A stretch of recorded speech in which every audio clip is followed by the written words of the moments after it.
여러분 안녕하십니까? 12월 13일 목요일 굿모닝 YTN 시작합니다. 오늘 출근길 중부지방에는 한방눈이 내리겠습니다. 영하권 추위 속에 곳곳이 빙판길을 잃어 교통난이 우려되는데요. 네, 출근길 눈 상황 알아보겠습니다. 박현실 캐스터. 네, 광화문에 나와 있습니다. 서울에 눈이 내리기 시작했다고요? 네, 그렇습니다. 오늘 출근길은 조금 여유를 갖고 나오시는 게 좋겠습니다. 서울에 눈이 날리기 시작했는데요. 앞으로 눈발은 더 굵어지면서 서울 등 수도권 지역에는 최고 3cm의 눈이 내려 쌓이겠습니다.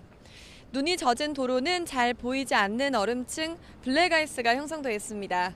오늘 운전하실 때는 차간 거리를 넉넉히 두고 안전 운전하시고요. 교통운전에 대비해서 대중교통을 이용하시는 게 좋겠습니다. 북서쪽에서 다가오는 눈구름은 현재 중북부 지역에 영향을 주고 있습니다. 오늘 최고 5cm의 많은 눈이 예상되는 경기 남부와 영서 남부, 산간과 충북 북부에는 대설특보가 내려지겠고요. 그 밖에 중부지방과 호남 동부, 경북 북부 내륙에는 1에서 3cm의 눈이 오겠습니다. 수도권 지역은 오늘 오전에, 그 밖의 지역은 오후에 대부분 그치겠습니다. 오늘 아침도 영하권의 강추위가 찾아왔습니다. 서울 영하 4.2도, 대전 영하 5.6도를 보이고 있는데요. 낮부터는 찬바람이 더 강해지겠습니다. 서울 3도, 대전 5도, 대구 6도가 예상되고 체감온도는 더 낮겠습니다. 내일은 서울 아침 기온이 영하 8도까지 떨어지면서 기습 강추위가 찾아오겠고요. 일요일에는 전국에 또다시 눈이 내릴 전망입니다. 지금까지 광화문에서 YTN 박현실입니다. 인명피해까지 냈던 일산 온수관 파열 사고와 비슷한 사고가 곳곳에서 연이어 터지고 있습니다. 그제 서울 목동에 이어서 어제는 경기도 안산에서 온수관이 또 터졌습니다. 이상순 기자의 보도입니다. 기온이 영하로 뚝 떨어진 도로변 인도 한복판에 김이 모락모락 솟아오르고 있습니다. 또 온수관이 터진 겁니다. 이번엔 경기도 안산시 단원구 고잔동입니다. 다행히 인명피해는 없었지만 근처 1137세대에 한때 온수와 난방 공급이 끊겼습니다. 파열된 온수관은 2002년 고잔 신도시 조성 당시 매설됐습니다. 매설된 지 이제 16년이지만 배관의 외부 피복이 벗겨져 이 부분을 중심으로 부식이 진행됐습니다. 신고를 접수한 안산시와 소방당국은 긴급 복구 작업을 벌여 밤늦게 온수 공급을 재개했습니다. 공장 건물 내부의 불길이 걷잡을 수 없이 타오릅니다. 소방관들이 물을 쏟아붓지만 역부족입니다. 안양시 만안구의 한 공장입니다. 불은 1시간 만에 꺼졌지만 공장 건물 250제곱미터 중 절반 이상이 소실됐습니다. 소방당국은 공장 안에 있던 화목난로의 불티가 옮겨붙은 것으로 보고 정확한 화재 원인을 조사하고 있습니다. 어제 낮 12시 반쯤 인천시 강화군 부른면의 한 도로에서 1톤 트럭이 전봇대를 정면으로 충돌했습니다. 이 사고로 운전자 75살 A씨가 차량에 끼어 있는 것을 119 구조대가 유압 장비를 사용해 구조하고 병원으로 이송했습니다. 경찰은 정확한 사고 원인을 조사하고 있습니다. YTN 이상순입니다. 문재인 대통령이 어제 홍남기 신임 경제부총리의 첫 보고를 받고 최저임금 문제를 포함해 내년 경제정책 방향을 논의했습니다. 문 대통령은 엄중한 경제 상황을 감안해 취임 후 처음으로 오는 17일 확대 경제관계 장관 회의를 주재합니다. 김도원 기자입니다. 문재인 대통령이 홍남기 신임 경제부총리의 첫 정례 보고를 받았습니다. 홍 부총리는 1시간 40분 동안 내년 경제 전망과 이에 따른 경제정책 운용 방향 등을 보고했습니다. 문 대통령은 홍 부총리가 경제 사령탑 역할을 해줄 것을 거듭 강조했습니다. 문 대통령은 부총리의 보고를 받고 현 경제 상황이 엄중한 만큼 경제팀은 신임 부총리 중심의 원팀으로 운영해 주길 바란다고 말했습니다. 이 자리에선 특히 최저임금제 보완에 대해 당정청이 의견을 모으자는 논의도 이뤄졌습니다. 홍 부총리가 인사청문회 등에서 밝혔던 최저임금위원회 개편이나 인상 속도 조절 등이 본격 검토될 것으로 보입니다. 문 대통령도 하루 전 고용노동부를 방문해 최저임금 인상 효과를 면접조사 등을 통해 면밀하게 분석하고 부작용이 있다면 그 원인도 정확하게 파악하라고 주문했습니다. 그래야 최저임금 지금 같은 속도로 이렇게 나갈 수 있는 것인지, 안 그러면 무슨 정말로 이렇게 좀 조절을 충분히 해야 또 되는 것인지, 이런 거 제대로 알 수 있지 않을까 싶습니다. 문 대통령은 그동안 한 달에 한 번이었던 경제부총리 정례 보고를 2주마다 하기로 하는 등 힘을 실어줬습니다. 또 경제관계 장관들과 청와대 수석비서관의 정책 조율 모임에 대해선 투명한 운영과 활발한 토의를 당부했습니다. 문 대통령은 홍 부총리가 보고한 내년도 경제정책을 논의하기 위해 오는 17일 확대 경제관계 장관 회의를 직접 주재하기로 했습니다.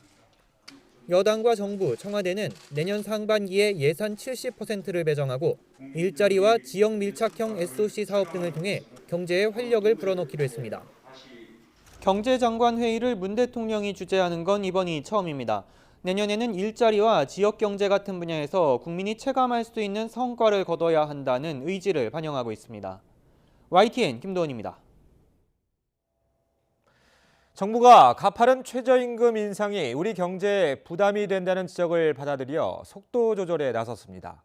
최저임금 결정 구조와 기준을 일부 손보겠다는 건데 내년에 결정하는 2020년 최저임금부터 적용될 전망입니다. 김정아 기자가 보도합니다. 최저임금은 지난해 시급 6,470원에서 올해 16.4%가 뛰었고 내년에도 10.9%가 오르게 돼 있습니다. 급격한 인상으로 자영업자와 소상공인들이 어려움을 호소하면서 그동안 사회적 논란을 일으켰습니다. 결국 정부가 출구 전략을 짜기 시작했습니다. 최저임금 개편 논의는 최저임금 결정 구조와 결정 기준을 바꾸는 방향으로 진행됩니다. 현재는 최저임금위원회의, 노사위원, 공익위원들이 바로 최저임금을 결정하는데 먼저 전문가들이 최저임금의 상하 구간을 설정하고 그 다음 최저임금위원들이 모여서 결정하는 형태로 바꾸겠다는 겁니다. 전문가들을 통해 가지고 구간을 설정하게 하고 설정된 구간 다음에 최저임금을 결정하게 하는 지금처럼 노사위원들이 참석해가 결정하는 그런 형태의 결정 체계를 이야기를 하고 있습니다. 또 하나는 최저임금에 대한 결정 기준을 객관화하는 부분입니다. 현재는 최저임금을 결정할 때 위원들이 근로자의 생계비, 유사근로자 임금, 노동 생산성, 소득 분배율 이렇게 4가지를 고려하고 있습니다. 여기에 물가 상승률, 경제 성장률, 고용 목표와 노동시장 상황도 반영하겠다는 겁니다. 내년에 관련 법 개정이 마무리되면 2020년 최저임금 결정 때부터 적용하게 됩니다. 고용노동부는 주 52시간 노동시간 위반 기업에 대한 처벌이 연말까지 유예되어 있는데 이를 연장할지 곧 결정하기로 했습니다. YTN 김장합니다. 네, 지금 들어온 속보부터 전해드리겠습니다. 영국의 메이 총리가 신임 투표에서 승리했다는 소식인데요. 이 브렉시트와 관련해서 이 신임 투표를 벌였었는데 조금 전 투표가 종료됐고 신임 투표에서 승리하면서 총리직을 유지하겠다는 소식이 들어왔습니다. 자세한 소식은 이어지는 뉴스에서 전해드리도록 하겠습니다. 남북 군 당국이 비무장지대에 있는 감시초소 지피의 시범 철수가 잘 이뤄졌는지 어제 공동으로 현장을 검증했습니다. 정전협정 이후 처음으로 남북이 군사 분계선을 넘어 서로의 지피를 방문했습니다. 한현희 기자가 보도합니다. 비무장지대에서 서로를 경계하던 감시초소 건물이 사라지고 오솔길이 새로 생겼습니다. 서로 총을 겨누던 남과 북 군인들은 오솔길 가운데 노란 깃발을 꽂은 군사 분계선에서 만나 손을 마주잡습니다. 안녕하십니까. 반갑습니다.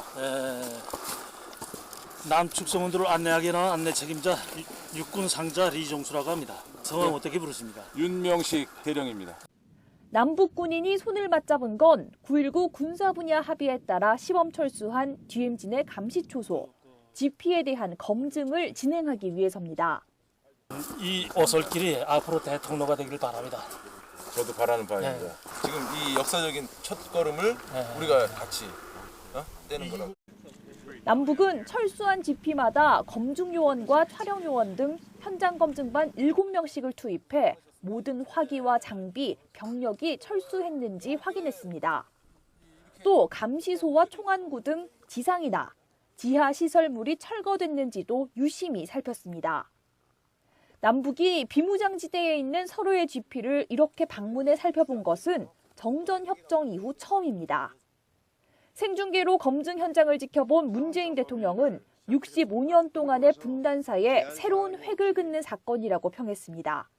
우리 군이 이 한반도 평화 과정을 든든하게 뒷받침을 해 나간다면 오늘의 그 오솔길이 또 평화의 길이 되고 DMZ가 평화의 땅으로 바뀌게 될 것이라고 믿습니다.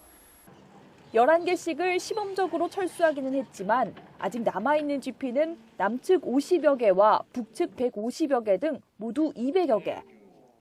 남북은 앞으로 모든 GP를 철수하는 논의에 들어갈 것으로 예상돼 DMZ가 이름 그대로 비무장지대로 거듭날 수 있을지 기대가 모이고 있습니다.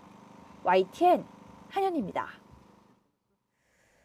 붕괴 위험에 노출된 서울 강남 대종빌딩에 최하위 안전등급이 부여되고 사용이 제한됐습니다. 강남구청은 어제 긴급 안전진단을 통해서 대종빌딩을 안전관리가 필요한 제3종 시설물로 지정하고 사용 제한을 건물 입주민 등에 통보했습니다. 실질적인 출입 통제는 오늘 0시부터 시작됐습니다. 강남구는 일단 지하 2층부터 지상 4층까지 임시로 보강 작업을 벌인 다음 2달가량 정밀 안전진단에 들어갈 예정입니다.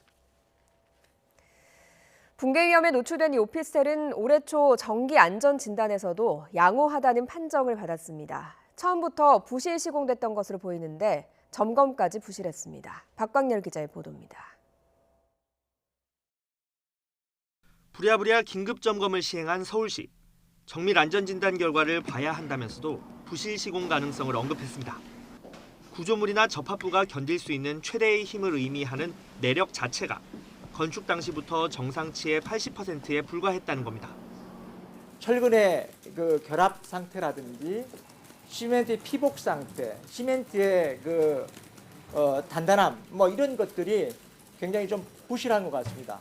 점점 힘을 못 받아서 50% 이하로 내력이 떨어졌다, 이런 주장을 전문가들이 하고 있습니다. 설계와 시공도 달랐습니다. 건물 지탱에 중요한 역할을 하는 1, 2층 내부 기둥이 가로 세로 90cm 정사각형으로 설계됐지만 시공은 원기둥으로 이뤄졌습니다. 단면적이 작아 지탱하는 힘이 적을 수밖에 없습니다. 눈으로만 보는 허술한 안전점검도 문제입니다. 개별 사업자가 2년마다 점검해 신고하게 돼 있지만 이번 균열 사태는 세입자가 인테리어 공사를 하다 발견했습니다. 당국의 점검도 겉핥기에 불과했습니다. 전문가와 함께 지난 3월 인근 15층 이하 건물을 일제히 점검했지만 이 오피스텔은 문제가 없다는 판정을 내렸습니다. 대상인 700여 개의 건물을 그냥 눈으로만 진단했기 때문입니다. 제가 알기로는 한 4-5분이 하루에 한 7, 8건 이상 이렇게 점검을 하는 형태로 전문가를 진행을 시켰는데도 이러한 사항이 그때는 발견이 안 된 것 같습니다. 철근을 둘러싸고 있는 피복 콘크리트가 다 탈락되어 있는 겁니다. 이와 같은 상황을 그대로 지적하지 않고 노출됐다는 것은 굉장히 위험한 것으로서 부실한 안전점검이 됐지 않았나, 이렇게 판단합니다. 강남구청은 민간 건물에 대한 보상 조치에 대한 법적 의무가 없는 만큼 건물주와의 보상 중재 역할에 나서겠다고 밝혔습니다. YTN 박광열입니다. 충남 태안화력발전소에서 야근을 하던 24살 비정규직 청년이 기계에 끼어 숨진 채로 발견됐습니다. 이번에도 2인 1조 작업 원칙이 지켜지지 않았습니다. 죽음의 외주화를 멈추라는 목소리가 커지고 있습니다. 이상곤 기자입니다. 태안화력발전소에서 숨진 24살 김모 씨는 석탄 이송 설비를 점검하는 비정규직 노동자였습니다. 군 복무를 마친 뒤 태안화력발전 하청업체에 1년 계약직으로 입사했고 3개월 만에 석연찮은 사고로 목숨을 잃었습니다. 진상규명과 책임자 처벌을 요구하는 시민대책위원회가 만들어졌습니다. 대책위는 비용 절감 등의 이유로 진행된 위험의 외주화 때문에 비극이 일어났다며 원청인 한국서부발전 측에 즉각 중단을 촉구했습니다.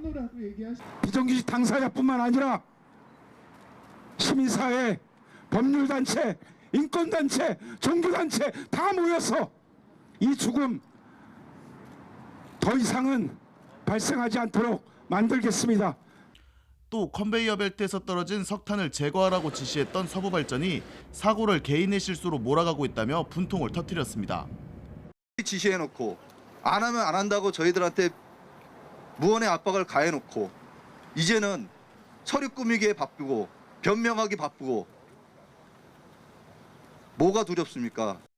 앞으로도 이런 일 겪어야지 시정이 되는 건지 지금 바로 시정이 될 수 있는 건지 그런 것 좀 말씀해 주세요. 왜 내가 이런 일을 겪어야 되는지 정말 알 수가 없어요. 희망도 없어요.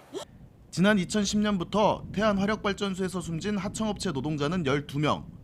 고용노동부는 이번 사고와 관련해 오는 17일부터 한국서부발전 태안발전본부에 대해 특별감독을 벌이기로 했습니다. YTN 이상곤입니다.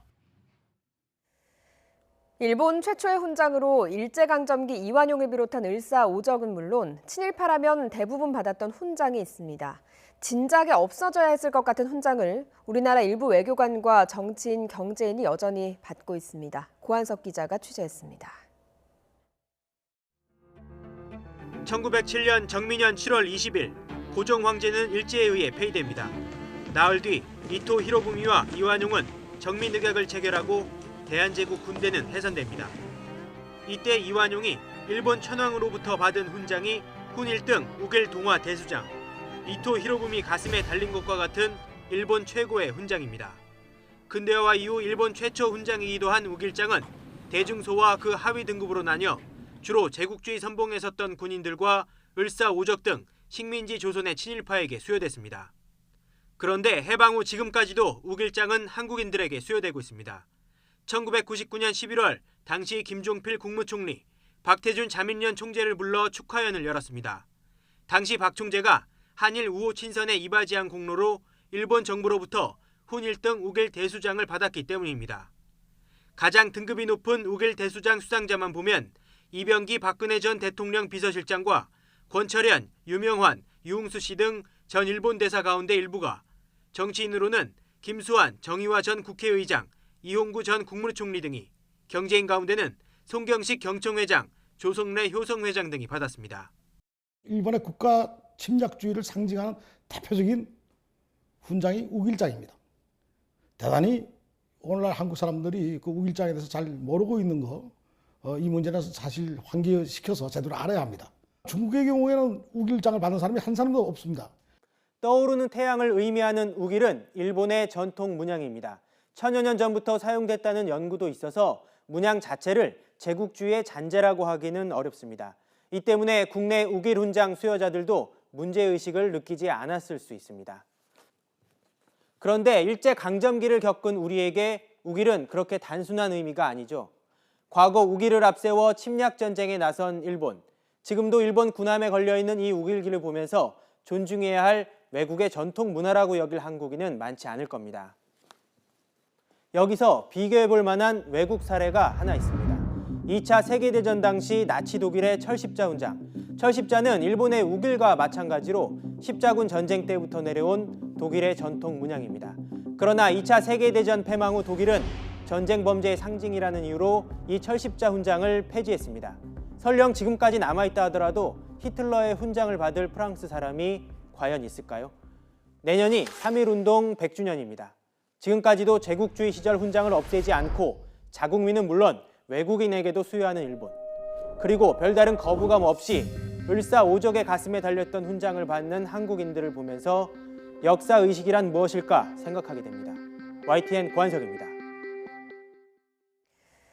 이호진 전 태광그룹 회장 측이 이른바 황제보석 논란에 대해서 강하게 반발했습니다. 간암으로 7년 동안 풀려 있으면서 술과 담배를 한다는 이야기도 있었는데 왜곡이라며 언론 탓을 했습니다.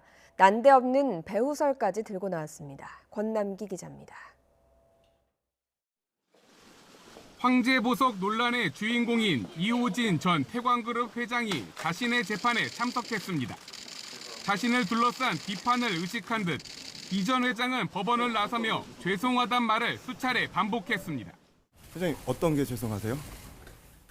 이번이 포함해가지고 사회에 무리를 빚은 게 죄송합니다. 하지만 바로 전 재판 전 분위기는 180도 달랐습니다. 이 전 회장의 변호인은 보석은 재벌 특혜가 아닌 정당한 법 집행의 결과이고 도주 우려도 없다며 계속 불구속 재판을 받게 해달라고 요청했습니다. 이 전 회장 측은 간암 치료 중에도 술집을 오가는 모습 등이 언론에 공개된 것을 두고 재벌이 떡볶이밖에 안 먹느냐고 불쌍하다는 이야기도 들었다고 말했습니다. 또 태광 수사가 MB 청와대의 하명에 의해 시작됐고 최근에 황제 보석 논란엔 배후 세력이 의심된다는 주장까지 내놨습니다. 9월 달부터 일어난 일들이 제가 합리적으로 추측하면은 제일 먼저 움직인 건 최이배 의원이에요. 배후 세력의 정확한 의미가 뭐냐고요? 추측이죠, 추측. 검찰 측은 이에 대해 유죄가 사실상 확정돼 도주 우려가 크고 현재 280여 명의 암 환자가 교도소 등에 수용돼 있다며 이 전 회장 치료에도 문제가 없다고 설명했습니다. 이 전 회장은 지난 2011년 400억 원대 배임과 횡령 혐의로 구속 기소돼 2달 남짓 수감됐다가 간암 등을 이유로 풀려난 뒤 7년 넘게 불구속 상태로 재판을 받고 있습니다. 법원은 제출된 자료와 재판 내용을 바탕으로 보석 취소 여부를 결정하겠다고 밝혔습니다. YTN 권남기입니다.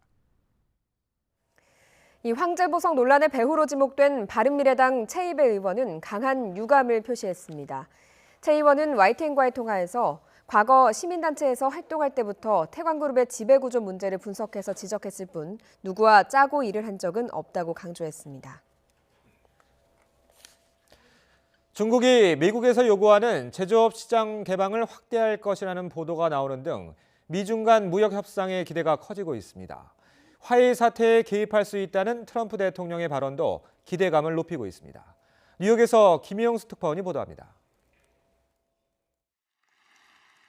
중국이 첨단 제조업 시장 개방을 확대하는 정책을 준비하고 있다고 월스트리트 저널이 보도했습니다. 의료기기와 바이오, 로봇과 항공우주 등 10개 첨단 제조업 분야에 외국 기업 참여를 늘리겠다는 겁니다. 중국은 시진핑 주석 지시로 오는 2025년까지 핵심 부품을 70%까지 자국산으로 채워 IT 초강대국으로 성장하는 계획을 추진하고 있습니다. 이 신문은 중국이 결국 트럼프 정부의 시장 개방 압력을 수용한 것으로 해석했습니다. 중국은 또 지난 1일 미중 정상회담 이후 처음으로 50만 톤 이상의 미국산 대두를 사들였다고 로이터 통신이 보도했습니다. 중국은 지난 7월 미국산 대두에 25%의 보복 관세를 부과 사실상 수입을 금지했습니다. 전문가들은 중국이 미국 자동차 관세를 40%에서 15%로 인하하고 대두 수입도 재개하면서 협상이 탄력을 받을 것으로 내다봤습니다. 특히 트럼프 대통령이 언론 인터뷰에서 화해의 사태에 직접 개입할 수 있다고 밝힌 것도 긍정적인 전망에 힘을 보탰습니다. 전날 혼조세로 마감된 뉴욕 증시는 미중 협상 진전 기대감이 높아지며 상승 마감했습니다. 뉴욕에서 YTN 김영수입니다. 이런 가운데 마이크 폼페이오 미 국무장관은 중국이 세계적인 사이버 공격을 자행하고 있다며 최근 메리어트 호텔 해킹 배후로 중국을 지목했습니다. 미중 무역 협상의 기대감 속에서도 미국이 중국에 대한 포문을 열며 압박을 강화하고 있습니다. 워싱턴에서 김희준 특파원이 보도합니다. 폼페이오 국무장관은 중국 정부가 전 세계에서 사이버 공격을 자행하고 있다고 폭스뉴스 인터뷰에서 밝혔습니다. 그러면서 세계적인 호텔 그룹 메리어트를 해킹해 5억 명의 정보를 빼내간 사건의 배후가 중국이라고 확인했습니다. 뉴욕타임즈는 해커들이 2014년부터 메리어트 계열 호텔 예약 시스템에 접근해 고객 정보를 훔친 배후는 중국 정부로 잠정 결론 났다고 보도한 바 있습니다.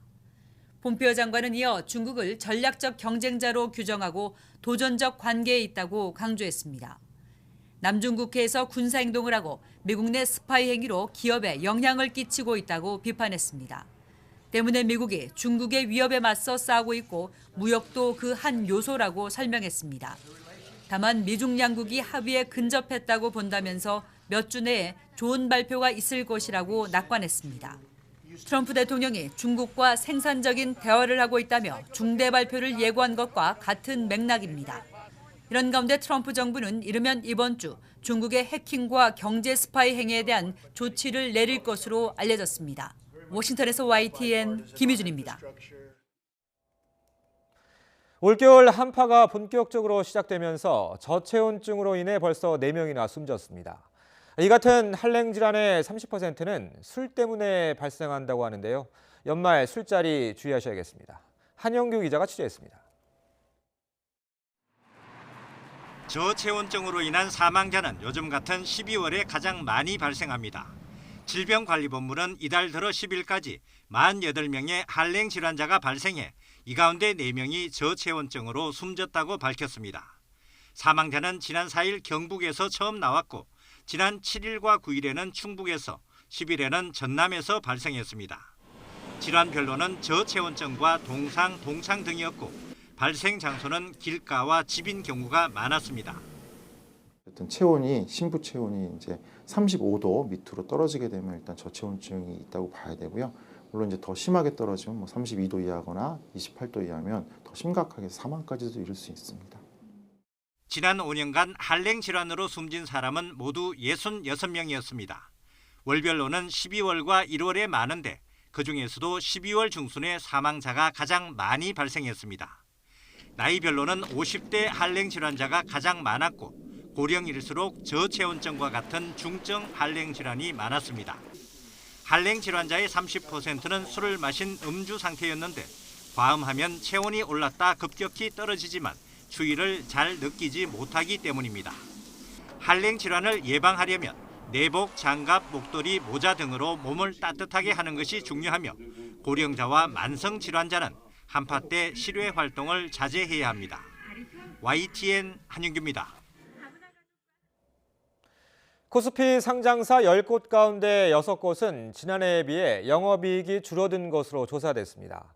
한국경제연구원이 코스피 상장사 578곳을 분석한 결과 올해 3분기까지의 영업이익이 지난해 같은 기간보다 줄어든 곳은 59.5%나 되는 것으로 나타났습니다. 또 매출 기준으로 보면 올해 3분기 누적 매출액이 1년 전 같은 기간에 비해 줄어든 것이 46.4%나 돼 상장기업 2곳 가운데 1곳은 매출이 감소한 것으로 집계됐습니다. 영세 소상공인의 사업 영역을 보호하기 위한 생계형 적합업종 제도가 오늘부터 시행됩니다. 일정 자격을 갖춘 소상공인 단체는 동반성장위원회의 추천을 거쳐 중기부에 생계형 적합업종 지정을 신청할 수 있습니다. 생계형 적합업종으로 지정되면 대기업은 5년 동안 원칙적으로 해당 업종에 진출하거나 확장할 수 없고 이를 위반하면 시정명령을 거쳐 위반 매출의 5% 이내로 이행강제금이 부과됩니다.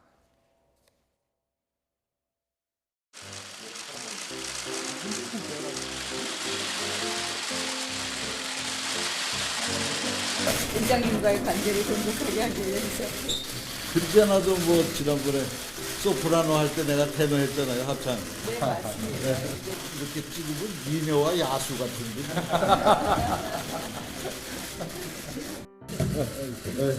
축하드립니다.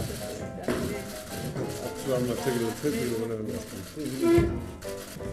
네, 또 처음 와봤네요. 민주평화당 그 사무실에는. 네. 정말 우리 나경원 대표님, 원내대표 취임 진심으로 축하드립니다.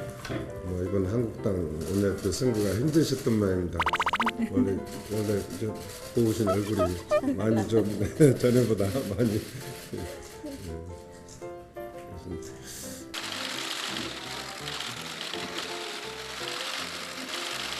대표님께서 들어오시자마자 제가 원래 괜찮은 얼굴인데 얼굴이 말이 아니죠? 아니 오늘 더 멋있어요.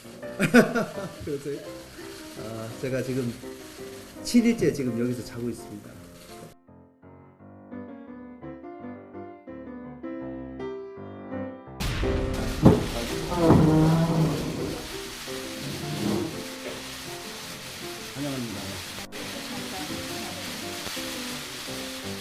여당이 청와대나 이 대통령이 일방적으로 이렇게 끌려가시지 말고 이렇게 할 말씀 하시고 홍영표 원내대표님이 저 되라고 응원해 주신다 그랬더니 그거 저 당내에는 불리한 거다. 홍영표 원내대표가 나경원 의원님이 되면 좀 편하다고 생각하는 거 아니냐. 이렇게 우리 당 의원들이 이야기하더라고요. 그래서 제가 저도 간단치 않은 사람인데 그렇게 얘기도 했었는데요. 제가 초선 때 기억이 나는데 이 국회법을 잘 안 따르더라고요. 그래서 왜 국회법을 안 지킵니까? 했더니 국회 내에서는 여야 합의만 하면 남자가 아기 낳는 거 빼놓고 다 할 수 있다 이러면서 선배 국회의원이 이야기하시더라고요. 그만큼 여야가 합의를 한다면 우리가 국회에서 많은 일을 할 수 있다고 생각을 합니다. 국회 내에서는 여야 합의만 하면 남자가 아기 낳는 거 빼놓고 다 할 수 있다. 더불어민주당이 직권남용 혐의로 기소된 이재명 경기지사에 대한 당원권 유보 결정을 발표했지만 징계는 내리지 않았습니다. 이 지사의 의사를 수용했다는 게 민주당의 설명인데 당 내부 의견은 여전히 분분합니다. 김영수 기자입니다. 필요할 때까지 모든 당직을 내려놓고 당원의 의무에만 충실하겠다. 검찰 수사 결과 발표 뒤 이재명 경기도지사가 당의 단합을 위해 백의종군하겠다며 SNS에 올린 글입니다. 긴급 최고위원회를 열고도 징계 여부 발표를 하루 미뤘던 더불어민주당은 이 지사의 뜻을 그대로 수용해 당원권 유보를 결정했습니다. 이해찬 대표는 당내 갈등 조짐을 의식한 듯 단결과 한 팀을 강조하며 논란 확산에 선을 그었습니다. 아무쪼록 모든 당원들이 일치 단결해서 우리는 한 팀이다라는 마음으로 당의 분열되지 않도록 마음을 잘 모아주실 것을 당부를 드리면서 재판 과정을 지켜보도록 하겠습니다. 이 지사에게 내려진 조치는 선거권과 공직 후보 신청 자격까지 제한되는 당원권 정지로 해석할 수 있다는 게 민주당의 설명입니다. 하지만 당무위원회 의결이나 윤리심판원을 거치지 않은 정무적 조치에 불과해 사실상 징계는 재판 뒤로 미룬 것이나 다름없습니다. 이 지사 주장대로 무혐의가 나올 가능성을 생각하지 않을 수 없고 검찰의 불기소 결정으로 아내 김혜경 씨가 일단 해경군 김 씨 트위터 논란에서 벗어나면서 정치적 부담을 덜었다는 판단도 작용한 것으로 보입니다. 재판 결과 보고 난 이후에 다시 한번 판단해야 될 문제가 아닐까 생각되고요. 대법원까지 갈지 1심, 2심에서 보고 갈지는 그건 윤리위에서 윤리심판원이. 하지만 민주당의 한 최고위원은 당에 상당한 부담을 준 만큼 이 지사 스스로 탈당하고 물러나야 한다고 주장하는 등 논란이 완전히 가라앉지는 않은 상황입니다. 여기에 자유한국당과 바른미래당 등 야당은 검찰의 해경군 김 씨 트위터 사건 불기소 결정과 민주당의 이 지사 징계 유보를 강도 높게 비판하는 등 압박을 이어갔습니다. 차기 대선 주자 가운데 한 명으로 꼽히는 이 지사가 자신의 무죄를 강하게 주장하고 있어 민주당으로서는 1심 결과를 지켜본 뒤에 향후 대응 방안을 검토할 것으로 보입니다. YTN 김영수입니다. 자유한국당 인적 쇄신 작업을 맡은 조직강화 특별위원회가 이르면 오는 16일 현역 의원을 포함한 물갈이 대상을 발표합니다. 복수의 조강특위 핵심 관계자에 따르면 당 비상대책위원회는 조강특위에서 교체 대상 당협위원장 명단을 받은 뒤 비대위를 거쳐서 16일 일요일 기자회견을 통해서 명단을 공개할 계획입니다. 그에 앞서 조강특위 외부위원인 전주혜 변호사는 오늘 간담회를 열어 그동안의 경과를 설명하고 새 인물 영입 절차 등 향후 일정을 소개하기로 했습니다. 인적 청산의 대상과 규모에 따라 계파 갈등이 점화될 수 있다는 분석이 나오는 가운데 친박 잔류파의 지지로 선출된 나경원 신임 원내대표가 어떤 입장일지도 관심입니다. 이명박 전 대통령의 첫 항소심에서 변호인단이 이전과는 상반된 전략을 들고 나왔습니다. 지인들을 법정에 세우는 건 도리가 아니라던 1심과는 달리 이 전 대통령의 측근 22명을 증인으로 신청했습니다. 신지원 기자의 보도입니다. 이명박 전 대통령은 지난 10월 다스의 실소유주로서 회사 돈을 횡령하고 삼성의 뇌물을 받은 혐의 등으로 1심에서 징역 15년에 벌금 130억 원을 선고받았습니다. 2달여 만에 열린 항소심에 앞서 이 전 대통령 측은 핵심 측근 대부분을 증인으로 신청했습니다. 김백준 전 청와대 총무기획관과 이학수 전 삼성그룹 부회장 등 무려 22명에 이릅니다. 1심에서 지인들을 법정에 세우는 것은 도리가 아니라며 검찰의 진술 증거에 동의했던 것과는 상반된 전략입니다. 지금 2심에서는 결국 그 증인들의 증언을 법정에서 저희들이 증인들의 직접 그 합리성을 추궁함으로써 법원에다가 이 증인들의 증언을 믿기 어렵다는 인상을. 검찰은 이 전 대통령이 1심에서 사실상 반대 신문을 포기한 것이라고 반박했지만 이 전 대통령 측 변호인은 원심의 부당함을 다투는 한도 내에서 항소심에서도 증인을 부를 필요가 있다고 맞섰습니다. 재판부는 주로 1심 판결에 불복한 이유를 쟁점으로 다투는 항소심의 특성상 모든 증인을 법정에 세우기는 어렵다고 밝혔습니다. 또 이 전 대통령의 건강을 고려하더라도 구속기한이 내년 4월에 끝나는 만큼 일주일에 2차례 심리를 진행하기로 했습니다. 재판부는 오는 26일 두 번째 기일을 열고 어떤 증인을 법정에 부를지 구체적인 일정을 정할 방침입니다. YTN 신지원입니다.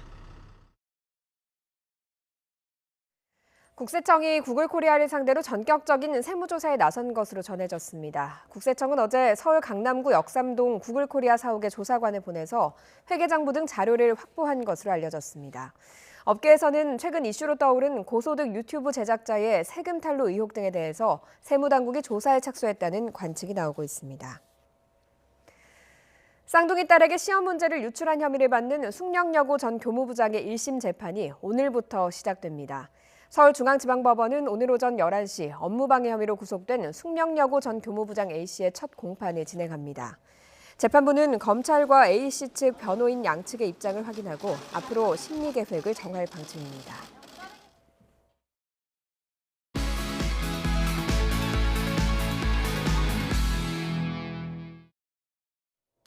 오늘 아침 주요 뉴스입니다. 오늘 아침 수도권을 비롯한 중부지방에 다소 많은 눈이 내릴 것으로 보여 교통 불편이 우려됩니다.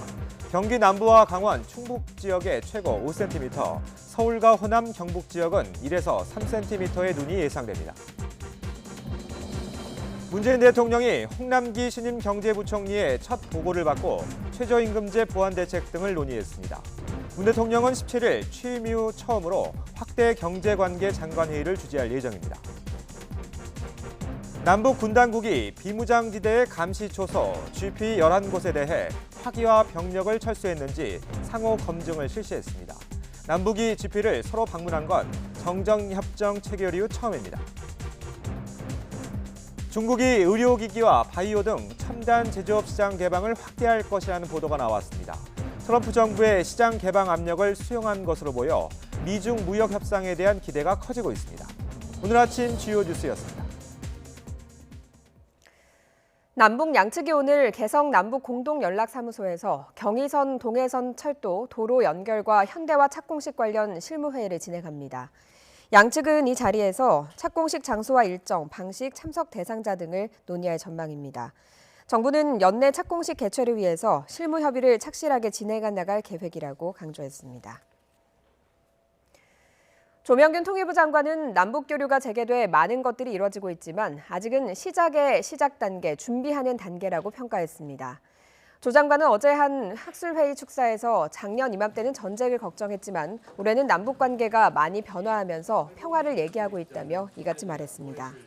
조 장관은 또 문재인 정부는 국민과 함께하는 정책을 추진하는데 정부가 국민과 소통하면서 대북 정책을 추진했는가 하는 점에서는 기본적으로는 많이 반성하고 있다고 덧붙였습니다. 나뭇잎을 말린 가루 해나로 만든 염색약은 인체에 해가 없다고 해서 쓰는 사람이 많은데요. 피부 착색 같은 부작용도 늘고 있습니다. 대체로 검증되지 않은 기능들입니다. 신윤정 기자의 보도입니다. 해나 염색 전문 미용실입니다. 식물성 재료를 써서 일반 염색약보다 덜 해로울 거라 생각해 염색을 자주 하는 중장년층 여성들이 많이 찾습니다. 머리가 많이 상한 사람들이 이제 오시죠. 예, 조금 일반 염색보다는 좀 비싸요. 근데 비싼 만큼 이제 효과가 있으니까. 60대 여성인 정모 씨도 큰 고민 없이 이른바 셀프 해나 염색에 나섰다가 큰 고생을 했습니다. 가렵게 시작했는데 어제 이마서부터 기내하고 다르듯이 이렇게 색깔이 약간 푸르스름하면서 짙어지더라고요. 그러고 나서 점점 밑으로 이렇게 내려오는 거야. 정 씨처럼 해나 염색 제품을 썼다가 피부 착색과 발진, 가려움 같은 피해를 겪는 소비자가 최근 크게 늘고 있습니다. 소비자 위해 감시 시스템에 접수된 위해 사례는 지난 2015년 4건에서 올해 62건으로 해마다 2배 넘게 급증하고 있습니다. 여성이 대부분이었고 흰머리가 나기 시작하는 40, 50대가 4명 가운데 3명을 차지했습니다. 해나 염색제에는 다양한 첨가제가 들어가는 데다 해나 자체로도 접촉성 피부염 등을 유발할 수 있습니다. 또 의약품이 아닌데도 모발 강화나 탈모 예방 같은 근거 없는 문구를 쓰는 제품도 많았습니다. 모발 개선에 의학적 효능이 있는 것으로 오인할 가능성이 있었습니다. 화장품으로 관리되고 있는 제품인 이상 의학적 효능 효과는 기대하기 어렵다라는. 소비자원은 해나 염색제를 쓰기 전에 피부에 테스트해서 반응을 꼭 확인하라고 조언했습니다. YTN 신윤정입니다. 프랑스에 또다시 과격 이슬람 신자의 소행으로 보이는 총격이 벌어져서 2명이 숨지고 10여 명이 다쳤습니다. 프랑스 경찰은 범인의 신원을 밝혀내고 추적 중이지만 아직 행방을 찾지 못하고 있습니다. 박병한 기자의 보도입니다. 현지 시간으로 지난 11일 저녁 8시쯤 프랑스의 유명 관광 휴양지 스트라스부르의 크리스마스 시장에서 총격 사건이 발생했습니다. 이 사건으로 2명이 숨지고 1명이 뇌사 상태에 빠졌으며 12명이 부상했습니다. 사망자 가운데 1명은 태국인 관광객인 것으로 알려졌습니다. 총격범은 군경과 총격전을 벌인 후 부상을 입은 채 달아났습니다. 경찰은 스트라스부르 출신 29살 쉐카트 쉐리프를 범인으로 지목하고 집을 수색했으나 그는 이미 달아난 후였습니다. 총격범은 범행 당시 아랍어로 알라후 아크바르, 즉 신은 위대하다라고 외친 것으로 알려졌습니다. 알라후 아크바르는 IS 등 이슬람 극단주의 테러범들이 범행 때 자주 외치는 말입니다. 쉐리프는 프랑스, 독일, 스위스에서 폭력 강도 등으로 27번 유죄 판결을 받았고 프랑스의 테러 위험 인물 리스트에도 올라 경찰의 감시를 받아왔습니다. 프랑스 의회 의원들은 1분간 희생자들을 추모하는 묵념 의식을 가졌습니다. Toutes les attaques terroristes touchent toute la France. Et comment ne pas observer que chacune de ces attaques vient frapper des points ou des moments symboliques. 스트라스부르 주민들은 범행 현장에 촛불을 켜고 희생자들을 추모했습니다. Et mon autre fille donc est partie de là puisqu'elle habite aussi ici dans la rue au bout de la rue et elle est partie avec son bébé dans les bras et donc elle s'est sauvée jusqu'à notre appartement qui se trouve dans la rue. 성탄절을 앞두고 즐거운 분위기에 휩싸였던 유럽은 스트라스부르 총격으로 또다시 테러가 발생하지 않을까 우려하고 있습니다. YTN 박병환입니다. 트럼프 미국 대통령의 개인 변호사였던 마이클 코언이 트럼프 대선 캠프 시절 성추문 여성에 대해 합의금 등을 지급한 혐의로 1심에서 징역 3년을 선고받았다고 CNN 등 외신들이 보도했습니다. 뉴욕 연방지방법원은 미국 시간 12일 선고 공판에서 2016년 당시 트럼프 후보와 성관계를 가졌다고 주장한 여성 2명에게 입막음용 합의금을 지급한 것과 관련해 징역 3년을 선고했습니다.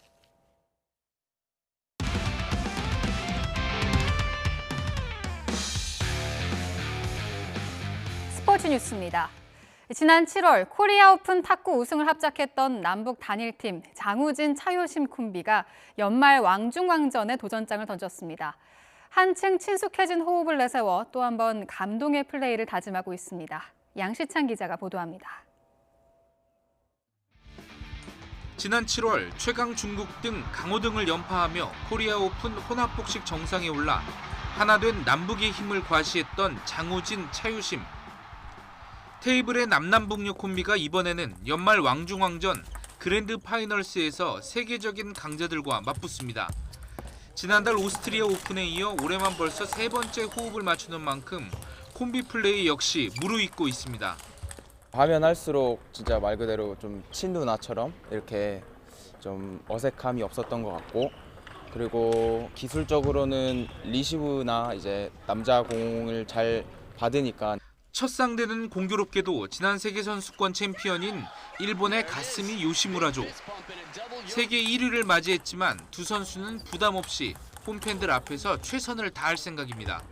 남자 선수보다 여자 선수가 더 잘하기 때문에 여자 선수를 좀 많이 꽁꽁 묶자라는 그런 작전으로 많이 이야기했던 것 같고, 그랜드 파이널스는 한 해 투어 성적을 토대로 남녀 단식 각 16명, 복식과 혼합복식은 8팀만 추려 벌이는 연말 왕중왕전입니다.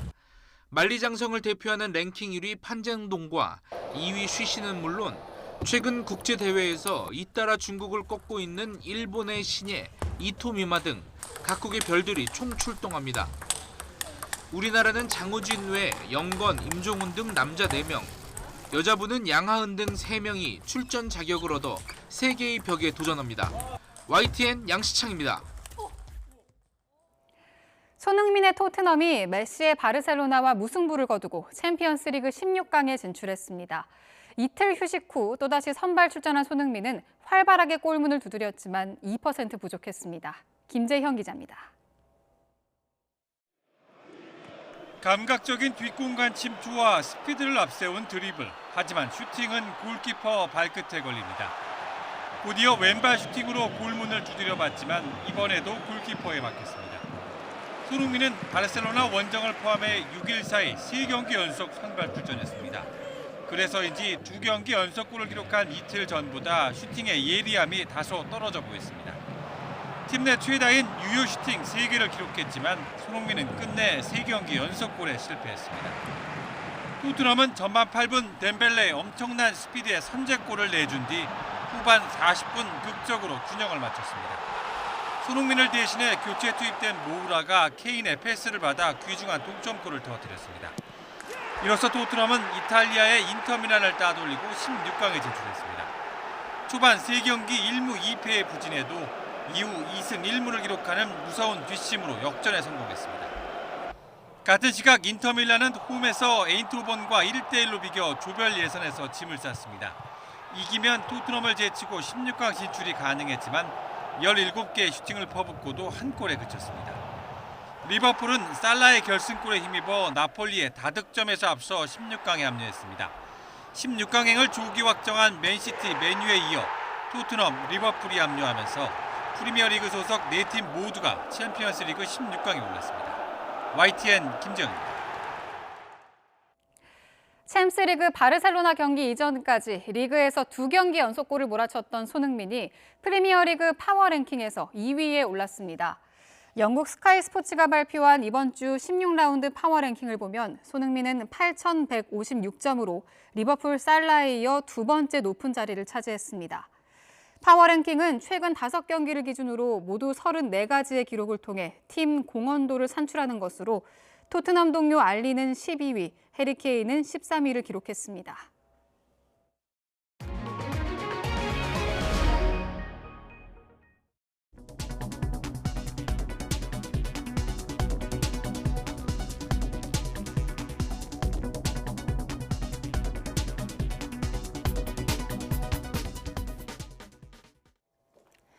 출근길 현재 서울과 경기, 영서 지역에 약하게 눈이 날리고 있습니다.